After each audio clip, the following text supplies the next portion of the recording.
Salam sejahtera Malaysia, denyut nadi suara rakyat bergema di channel ini. Tuan-tuan dan puan-puan yang dihormati sekalian, data tidak akan pernah membuyuk.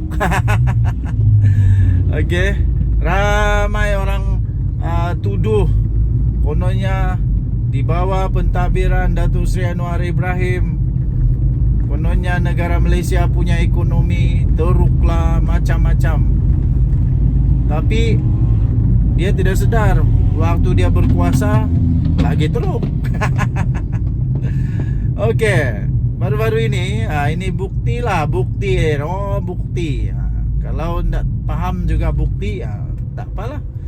Baru-baru ini, baru tadi saya baca satu ulasan daripada seorang pakar ekonomi, seorang penganalisis ekonomi, bukan makcik saya, mungkin juga bukan makcik kamu, dan mungkin bukan juga jiran kamu lah.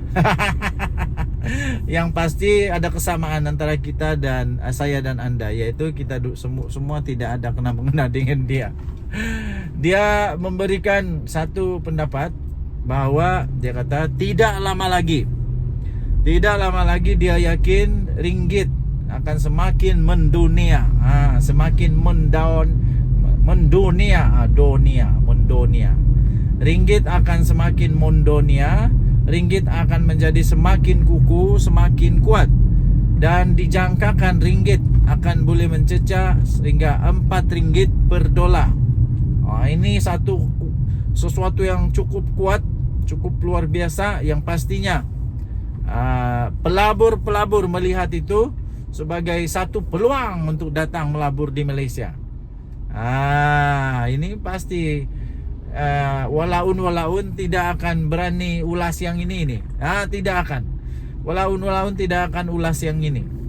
Mereka ulas benda yang mereka rasa boleh hentam Datuk Seri Anwar Ibrahim. Tapi kalau yang patut dipuji, orang tak berani itu. Jadi inilah bezanya Mahathir pula. Inilah bezanya Datuk Seri Anwar Ibrahim dengan Muhyiddin Yassin. Okey, inilah bezanya di antara Datuk Seri Anwar Ibrahim dengan Muhyiddin. Okey. Muhyiddin buat apa? Berjaya apa?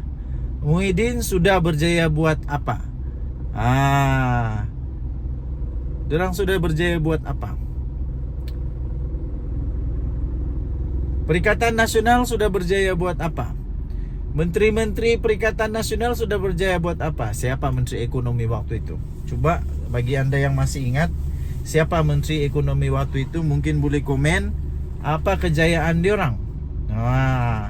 Ada menteri yang dilantik, duta yang dilantik, tapi mendapat taraf seperti menteri, tapi apa dia buat? Apa yang dia sudah buat? Bagaimana dengan menteri-menteri yang lain? Yang paling best, tumbang saja tiba-tiba muncul banyak kes rasuah di mahkamah. Memang luar biasa. Dahsyatkah tidak dahsyat? Kamu jawab sendirilah. Memang amat dahsyat. Luar biasa. Yang ini patut dipuji. Okey, tuan-tuan dan puan yang dihormati sekalian, kita berharap semoga semua walaun, semua pembangkang tidaklah terlalu koyak dengan kejayaan luar biasa Datuk Seri Anwar Ibrahim bersama dengan menteri-menterinya yang berjaya membawa Malaysia mendunia. Jangan koyak ya. Sabar. Jangan marah. Jangan nangis. Tenang. Tenang. Okey, so tinggalkan komen anda. Apa pendapat anda? Adakah Datuk Seri Anwar Ibrahim 10 kali lebih baik daripada Muhyiddin atau 1,000,000 kali lebih baik daripada Muhyiddin? Tinggalkan komen. Kita jumpa lagi. Bye-bye. Salam sejahtera Malaysia, denyut nadi suara rakyat bergema di channel ini. 11 hari bulan Jun, itulah tarikh keramat untuk representasi, keputusan representasi untuk Datuk Seri Najib Tun Razak untuk dia punya permohonan untuk DNAA kes dia. DNA ke apa? Tuan-tuan dan puan-puan yang dihormati sekalian, berita menyatakan pada minggu yang lalu, pada hari-hari yang lalu menyatakan pada hari ini. Tapi rupanya keputusan belum ada pada hari ini. Keputusan hanya akan diumumkan, hanya akan dibuat secara rasmi pada 11 Jun. Pada masa yang sama, berita yang saya baca menyatakan bahawa pasukan peguam Datuk Seri Najib Tun Razak juga memohon untuk DNAA pengguguran, macam pengguguran lah kot. Kalau tidak betul, kasih betul saya. Pengguguran kes Datuk Seri Najib Tun Razak untuk secara international 27 juta. Jadi tuan-tuan dan puan-puan, kita doakanlah semoga dengan tempoh masa lebih kurang sebulan lagi ni, tempoh masa sebulan lagi, kedua-dua pihak, pihak pembelaan dan juga pihak pendakwaan dapat membuat yang terbaik. Dan pada masa yang sama, kita doakan supaya hakim yang bertanggungjawab di dalam kes ini dapat memberikan keputusan seadil-adilnya. Keputusan seadil-adilnya. Kita bersyukurlah. Kita bersyukur kalau pada hari ini negara Malaysia ada kepimpinan yang tidak mau campur tangan kepada kes-kes mahkamah. Datuk Seri Anwar Ibrahim dan semua orang-orang berkuasa, semua yang memegang kuasa, yang ada amanah, yang ada kuasa di dalam kerajaan, membuat keputusan tidak akan campur tangan dengan apa-apa keputusan, apa-apa kes mahkamah.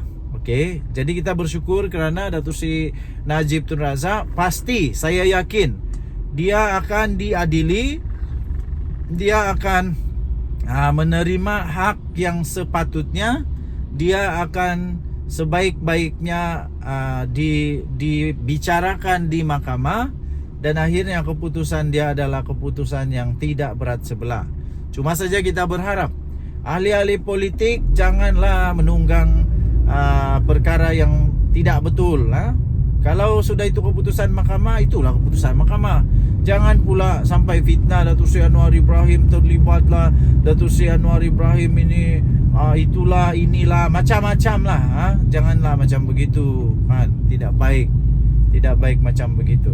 Jadi biarlah kita memberikan peluang kepada badan kehakiman kita untuk buat kerja mereka. Itu lebih baik daripada tiba-tiba memfitnah, akhirnya siapa yang susah?